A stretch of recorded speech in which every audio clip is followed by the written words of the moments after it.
નમસ્કાર મિત્રો, મારી યુટ્યુબ ચેનલમાં ફરી એકવાર આપનું હૃદયપૂર્વક સ્વાગત છે। આજે હું તમને એક એવી ઔષધિ બતાવું કે 40 વર્ષની ઉપરની ઉંમર થાય ત્યારે આ ઔષધિનું જો તમે નિયમિત પાન કરશો, દરરોજ તમે દાળ ભાતની અંદર નાખીને ખાઈ શકો છો, ખીચડીમાં નાખીને ખાઈ શકો છો, શાકમાં નાખીને ખાઈ શકો છો।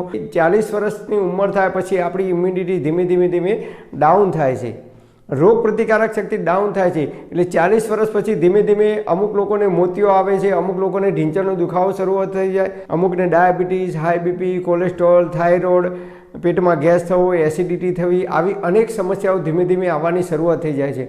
તો 40 વર્ષની ઉંમર થાય પછી આ ઔષધિનું જો તમે નિયમિત પાન કરશો તો તમારી જે ઇમ્યુનિટી છે પાવરફુલ થશે, રોગ પ્રતિકારક શક્તિ આપણી મજબૂત થશે અને રોગ પ્રતિકારક શક્તિ જો મજબૂત થશે તો આપણે રોગ સામે રક્ષણ કરીશું અને જલ્દીથી આપણે બીમાર નહીં પડીએ।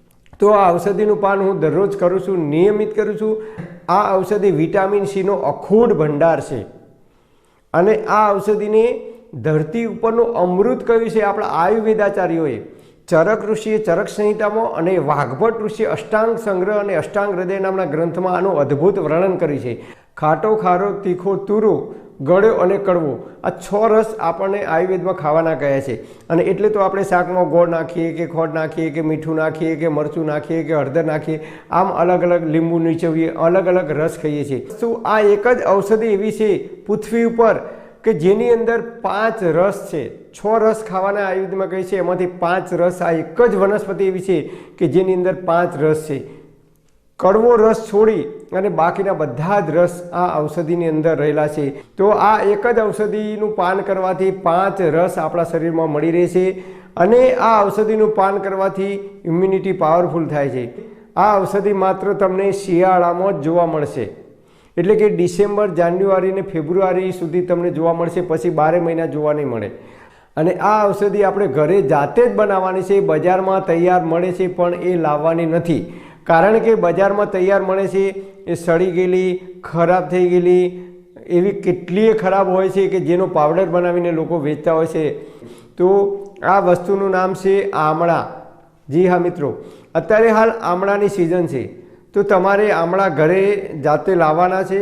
5 કિલો, 10 કિલો, 15 કિલો કે 20 કિલો તમારા ઘરમાં જેટલા સભ્યો હોય અથવા તમારે જેટલી જરૂરિયાત હોય એટલા તમારે આમળા ઘરે લાવવાના અને જેમ બટાકાને આપણે છીણી દઈએ એ અને બટાકાની કાતરી પાડીએ એમ આમળાને છીણી અને એની આવી ઝીણી ઝીણી કાતરી બનાવી દેવાની અને એક એરટાઇટ કાચની બરણીની અંદર આ કાતરી ભરી દેવાની।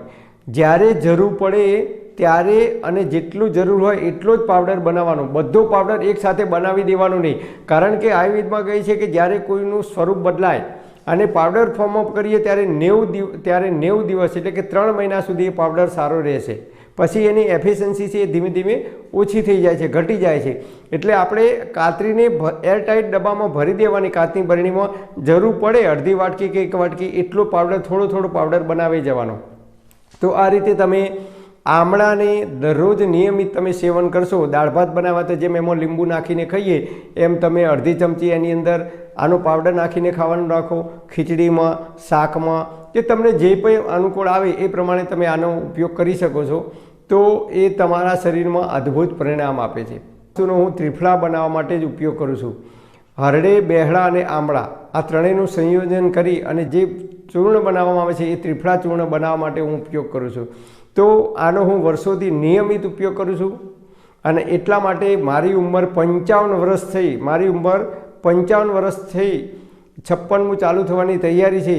તો નો ડાયાબિટીસ, નો હાઈ બીપી, નો કોલેસ્ટ્રોલ, નો થાઇરોઇડ, મને કોઈ દિવસ માથું દુખતું નથી, પેટમાં ગેસ થતો નથી, એસિડિટી થતી નથી, પગમાં કળતર થતી નથી, પગમાં નસ પકડાતી નથી, કારણ કે હું નિયમિત ત્રિફળાનું સેવન કરું છું।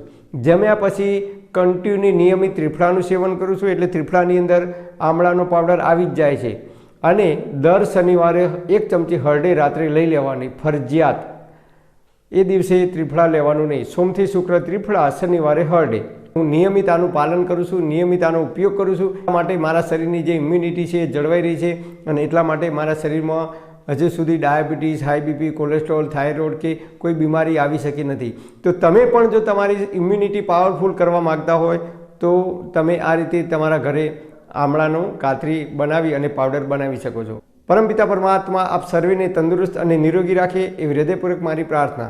Thanks for watching my video. Thank you.